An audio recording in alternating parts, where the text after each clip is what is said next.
कोलकाता के south Kolkata law college में एक छात्रा से सामूहिक दुष्कर्म का मामला सामने आने के बाद पूरे क्षेत्र में हड़कंप मच गया है। पीड़िता ने आरोप लगाया है कि कॉलेज के भीतर ही उसके साथ गैंगरेप की वारदात को अंजाम दिया गया। पुलिस ने इस मामले में 3 आरोपियों को गिरफ्तार किया है, जिनमें मुख्य आरोपी मनोजीत मिश्रा तृणमूल छात्र परिषद से जुड़ा पूर्व छात्र है।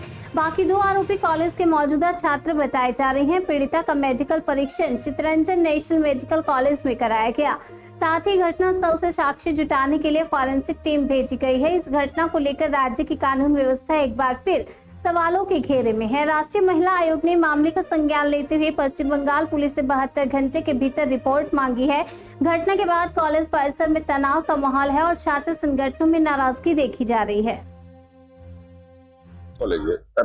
কলেজের ভেতরে একটা গ্যাং রেপের ঘটনা ঘটেছে এবং সেখানকার ছাত্র যারা এবং বর্তমান 2 জন ছাত্র একজন এক্স-স্টুডেন্ট তারা 3 জনই অ্যারেস্ট হয়েছে। গ্যাং রেপের অভিযোগ কলেজের ভেতর, এটা অত্যন্ত সিরিয়াস এবং এটা আমি জানি না, আপনি হঠাৎ বললেন, এটা পুলিশের কাছে আমি খবর নিয়ে তা বলবো।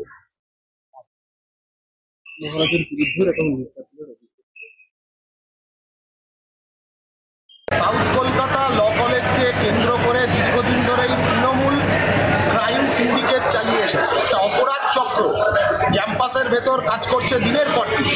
টিএমসিপির মদতে পুলিশ প্রশাসন তারা নীরব ভূমিকা পালন করেছে।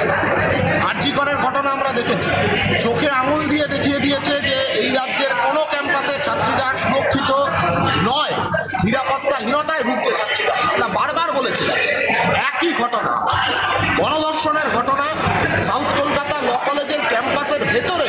অভিযুক্তকে কে? মনোজিৎ।